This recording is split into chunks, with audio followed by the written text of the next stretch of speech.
Well, this is what 100 kilos looks like. And that's what John Gabriel managed to lose without dieting. That's John there in the before shot. And this is what he looked like when he weighed 186 kilos. But the weight came off and he kept on getting slimmer and slimmer. And this is what he looks like right now. And he says that anyone can do it. And I'm pleased to say that John joins me now. Good morning to you, John. That was actually 2.5 years later. That wasn't 7 years later. Oh, was it? Yeah. You did it much more quickly than even we thought. Yeah. Can we go back to 2001 when you did weigh 186 kilos? How did you put the weight on? You know, I moved to New York and I started working on Wall Street. It was a very stressful job, and it just seemed like as soon as I moved there, I just started gaining weight, and I don't know why.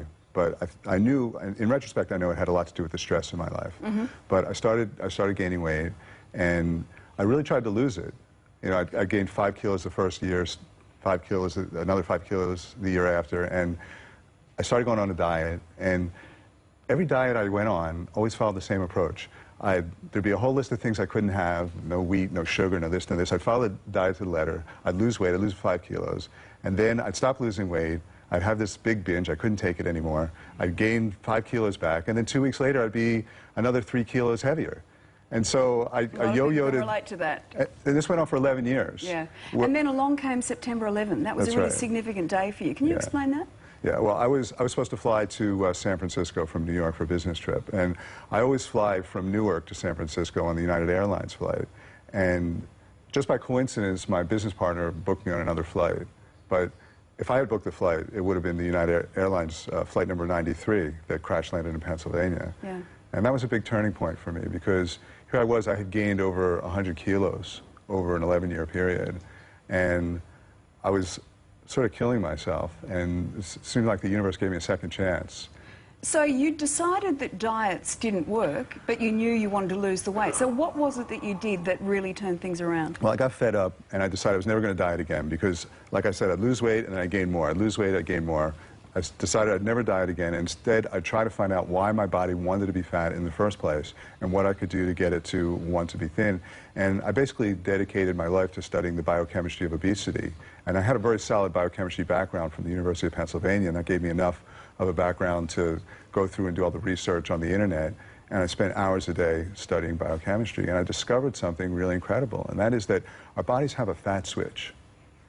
And this is part of our genetic programming, our genetic heritage.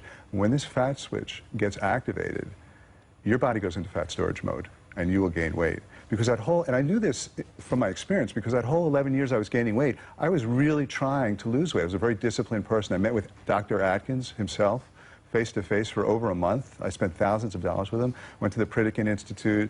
I had naturopaths, doctors, everything. And fitness trainers, and I couldn't lose weight.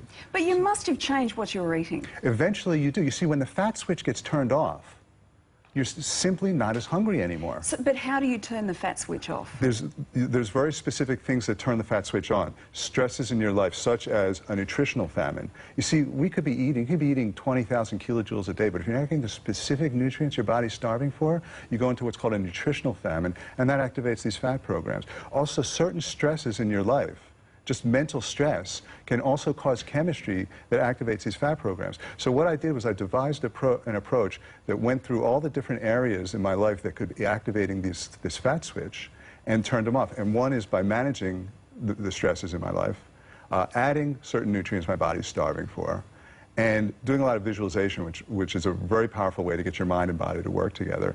Do you visualize these 100 kilos of fat very often?